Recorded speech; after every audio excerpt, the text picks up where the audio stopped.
দীর্ঘ ৭৫ বছরের প্রতীক্ষার অবসান। দেশভাগে ক্ষতিগ্রস্ত হিন্দু বাঙালিদের স্বপ্ন পূরণে এগিয়ে এলো রাজ্য সরকার। কাছাড় জেলার কাটিকোড়ার আড়ার খাস জমিতে বসবাসকারীদের জন্য সুখবর, খুব শীঘ্রই পাট্টা প্রদানের প্রক্রিয়া শুরু হচ্ছে, জানালেন উত্তর করিমগঞ্জের বিধায়ক কমলাক্ষ দে পুরকায়স্থ। কাটিকোড়া রাজস্ব এলাকার সমস্ত আড়ার খাস জমিকে সরকারি সাধারণ খাস জমি হিসাবে ঘোষণা করেছে আসাম সরকার। আজ রবিবার কাছাড় জেলার কাটিকোড়া বিধানসভা কেন্দ্রের অন্তর্গত কাতিরাল উন্নয়ন কমিটির উদ্যোগে রাজকীয় সংবর্ধনায় ভাসলেন উত্তর করিমগঞ্জের বিধায়ক কমলাক্ষ দে পুরকায়স্থ। রীতিমতো উৎসবের মেজাজে ছিলেন কাতিরাল সহ সীমান্ত অঞ্চলের শত শত মানুষ।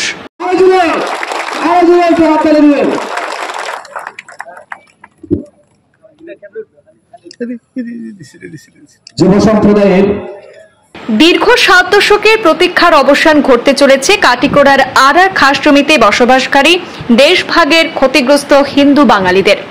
রাজ্য সরকারের রাজস্ব এবং ডিএম বিভাগের যুগ্ম সম্পাদক দীপঙ্কর দাস এক নির্দেশে কাটিকোড়া রাজস্ব এলাকার সমস্ত আড়ার খাস জমিকে সরকারি সাধারণ খাস জমি হিসাবে ঘোষণা করেছেন।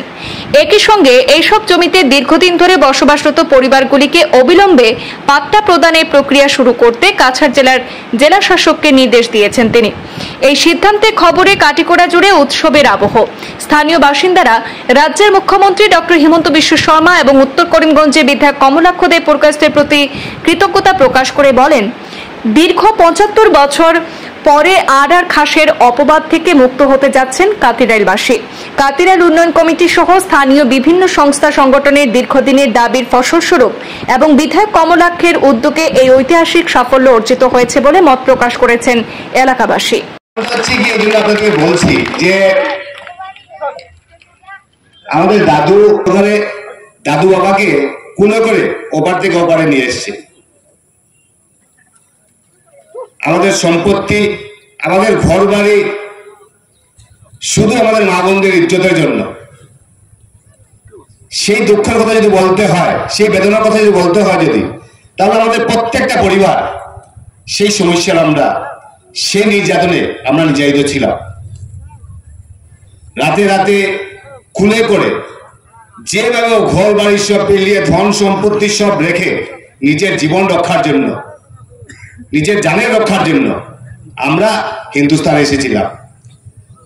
এবং সবচেয়ে বড় ব্যাপার হলো গিয়ে সেই ভারতবর্ষতে আমরা আসলাম এবং আসার পর আমাদের এই দেশে আমাদেরকে বিভিন্ন জায়গায় আমাদেরকে জায়গা দেওয়া হলো।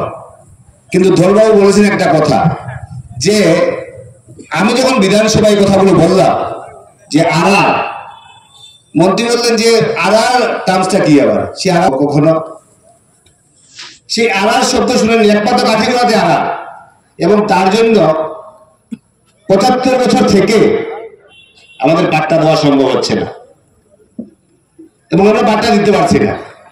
তাই সবচেয়ে বড় ব্যাপার হচ্ছে কি, আমি মাননীয় মুখ্যমন্ত্রীকে ধন্যবাদ জানাই, এই জন্য ধন্যবাদ জানাই যে আমার জীবনে আমি অনেক মুখ্যমন্ত্রী দেখেছি, কিন্তু এত বিচক্ষণ মুখ্যমন্ত্রী আমি দেখিনি।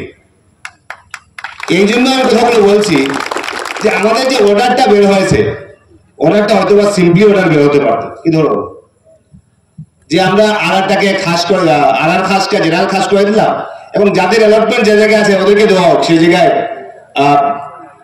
পাট্টা দেওয়া হোক। সেই অর্ডারটা যদি করা হতো তাহলে কাউকে পাট্টা দেওয়া সম্ভব হতো না। আমাদের মুখ্যমন্ত্রী কি করলেন, যে আড়ার খাসকে জেনারেল খাস করলেন এবং বললেন যে বা যারা যে জায়গায় আছে, যে পজিশনে আছে, সেই পজিশনে ওদেরকে পাট্টা দেওয়া হোক। এবং বললেন সেটা উনি ফাইলে গেছে, আমি ব্যক্তিগত কথা বলছি না, উনার ফাইলে লেগেছে, উনি যখন ফাইল দিয়েছেন ফাইলের মধ্যে উনি লেগেছেন। এবং উনি বললেন মিটিং করে ওদেরকে পাট্টা দেওয়ার ব্যবস্থা করা হোক।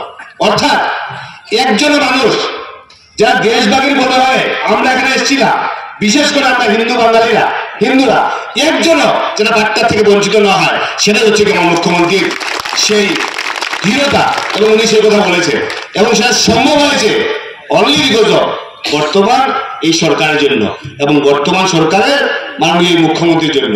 যদি এই মুখ্যমন্ত্রী আর যদি এই সরকার হতো না, হয়তো বা আমাদের এই কাজ করা সম্ভব হতো না। আমি ধন্যবাদ জানাই।